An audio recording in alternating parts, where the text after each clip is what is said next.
নমস্কার, অরুস কিচেনোলজিতে আপনাদের সবাইকে স্বাগত জানাচ্ছি। আজকের recipe butter garlic potato wedges. খুব প্রয়োজনীয় ইম্পর্টেন্ট বেশ কিছু টিপস থাকবে। আমি রিকোয়েস্ট করব পুরো ভিডিওটা দেখার জন্য। সঙ্গে থাকুন, দেখতে থাকুন। আমি 4টে আলু নিয়েছি। একটু বড় সাইজের আলু নিতে হবে, একটু লম্বাটে গড়নের, একটু লম্বা যাতে আলুগুলো হয়। রসুন লাগছে 10-12 কোয়া। এবার আলুগুলোকে আমি ভালো করে প্রথমে খোসা শুদ্ধই থাকবে, ভালো করে 2-3 বার ধুয়ে নিতে হবে। এবার কিভাবে কাটতে হবে আমি দুভাবে কেটে দেখিয়ে দিচ্ছি। প্রথমে আলু একটা হাফ করলাম, এবার একটা হাফ নিয়ে সেটাকে দেখুন এইভাবে একটু তেরছা করে নাইফটা চালিয়ে স্ল্যান্টিং ওয়েতে 4টে পিস করলাম একটা হাফের থেকে। বাকি যে হাফটা সেটার থেকেও 4টে পিস করব।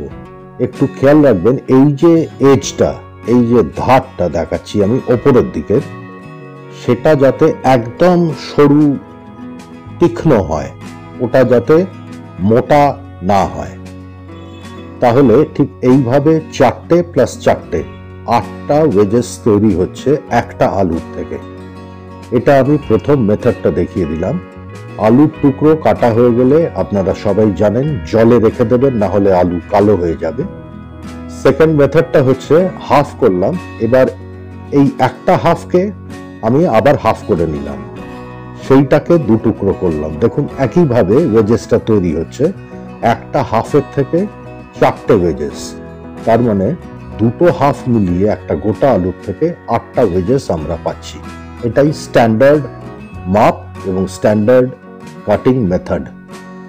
3বার 4বার 5বার ভালো করে জলে ধুয়ে নেবেন, যাতে স্টার্চ একেবারেই প্রায় না থাকে। যত কম স্টার্চ থাকবে তত ফাইনালি আলুটা ক্রিস্পি হবে ফ্রাই করার পরে। রসুনগুলো একদম ছোট করে কুচি করে নিতে হবে। ধনেপাতা খুব সামান্য নিয়ে সেটাও কুচি করে নিতে হবে।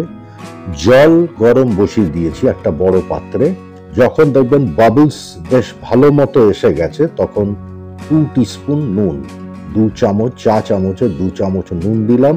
তারপর জলটা ফোটার অপেক্ষা করব। জল যেই ফুটে যাবে তখন খুব সাবধানে একটা হাতায় করে, একটা বড় চামচে করে জলের মধ্যে আস্তে করে আলুর ওয়েজেসগুলো দিয়ে দিন এবং ঘড়ি ধরে ঠিক 4.5 মিনিট আমরা এটা ব্লাঞ্চিং করছি। অর্থাৎ প্রথমে গরম জলে, ফুটন্ত জলে দিলাম 4.5 মিনিট, সেখান থেকে তুলে ডিরেক্ট একদম ঠান্ডা আইস কোল্ড ওয়াটারে দিয়ে দিচ্ছি। সেখানে অন্তত 2 মিনিট রাখবেন। উদ্দেশ্যটা হচ্ছে যাতে ওভার কুক না হয়, বয়লিংটাকে রেস্ট করে দেওয়া এবং আলুগুলো 40 to 50% কুক করে নেওয়া। এবার একটা ব্যাটার বানাবো, খুব পাতলা ব্যাটার হবে। কর্নস্টার্চটা আমি বেশি দিলাম, 4 চামচের মতো। 1 চামচ ময়দা, 1 চামচ চালের গুঁড়ো, আর দিয়ে দিচ্ছি কাশ্মীরি লঙ্কার গুঁড়ো 1 চামচ, এর সাথে একটু নুন। সিক্রেট একটা টিপস হচ্ছে, এর মধ্যে অনেকে রসুনের কুচি মেশান, কিন্তু আমি এই শুকনো কোনো ব্যাটার, শুকনো যখন উপকরণ তৈরি করছি তাতে রসুনের কুচি আমি কখনোই দিই না, চেষ্টা করি না দেওয়ার। তার কারণ হচ্ছে ওটা অ্যাকচুয়ালি কোনো লাভ হয় না। আমি দিলাম একটু গার্লিক পাউডার, রসুনের পাউডার। যদি এটা থাকে হাতের কাছে দেবেন, এটা অপশনাল, না থাকলে দেবেন না। দিলে পরে একটা অ্যাডিশনাল সুন্দর ফ্লেভার ব্যাটারের মধ্যে তৈরি হয়ে যাবে। এবারে খুব অল্প করে জল প্রথমে দিয়ে, যাতে কোনো রকম দানা না থাকে, লাম্প না থাকে, সেইভাবে মিশিয়ে নিন। আমি একটা হ্যান্ড হুইস্কার দিয়ে করছি, এটা হাত দিয়েও করতে পারেন, চামচ দিয়েও করতে পারেন। ভালোভাবে মিশিয়ে নেওয়ার পরে জল বেশি অ্যাড করে পাতলা সুন্দর একটা ব্যাটার দেখুন আমি তৈরি করে নিলাম। আমি চামচ দিয়ে দেখিয়ে দিচ্ছি।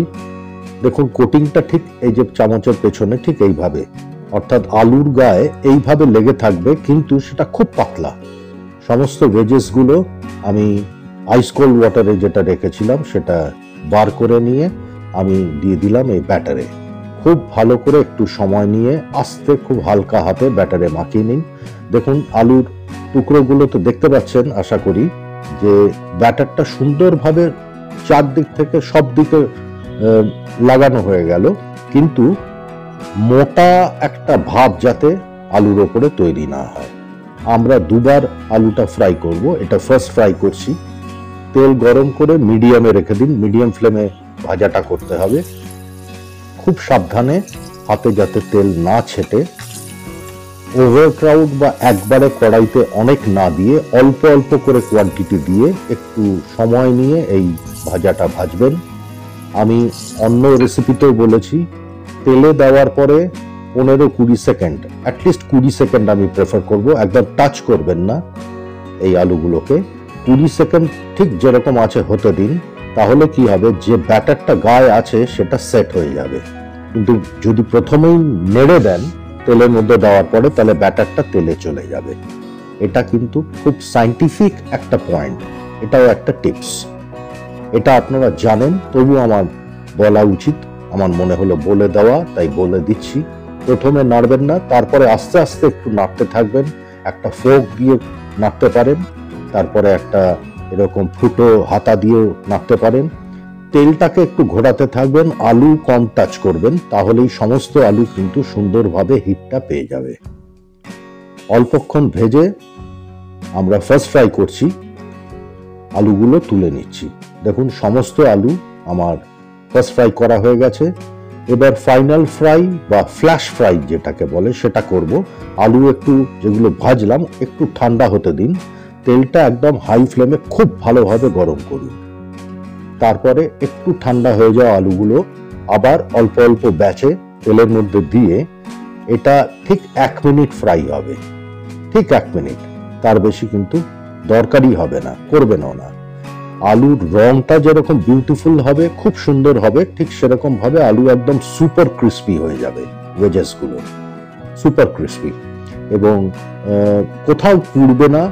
ঠিক আমি যে সময়টুকু যেভাবে দেখাচ্ছি, যে প্রসেসে দেখাচ্ছি সেইভাবে করবেন, দারুণ ভেজেস তৈরি হয়ে যাবে। দেখুন আমার সব সেকেন্ড ফ্রাই বা ফাইনাল ফ্রাই বা ফ্ল্যাশ ফ্রাই যেটাই বলুন হয়ে গেল। আরেকটা খুব গুরুত্বপূর্ণ টিপস আপনাদেরকে দেব, সেটা হচ্ছে এই লাস্ট মিক্সিংটা খুব একটা অদ্ভুত ইউনিক একটা ফ্লেভার দেবে। একদম লো ফ্লেমে 1 চামচ বাটার আর যে রসুনটা কুচি করে রেখেছিলাম একটু নাড়বেন, 1 মিনিটও না, নাড়ার পরেই দিয়ে দিন এই ভাজা ভেজেস গুলো এবং গ্যাস অফ করে দিন। কারণ আলুর ভাজার প্রক্রিয়াটা বা প্রসেসটা কিন্তু আমাদের অলরেডি ডান, কমপ্লিট করে নিয়েছি আমরা। এবারে শুধু এই ফাইনাল মিক্সিংটা, বাটারের ফ্লেভার, রসুনের ফ্লেভার এবং ধনেপাতা কুচির ফ্লেভার, একটা ফ্যান্টাস্টিক রেসিপি এটা। যে কোনো স্ন্যাক্স পার্টি, বাড়িতে কোনো গেস্ট এলে, বাচ্চাদের হোক বয়স্কদের হোক, সকলে খুব পছন্দ হবে। পরিবেশন করুন একটু মেয়োনিজ দিয়ে আর কেচাপ বা কোনো সস দিয়ে। সাবস্ক্রাইব করুন, ভালো থাকুন, সঙ্গে থাকুন, ধন্যবাদ।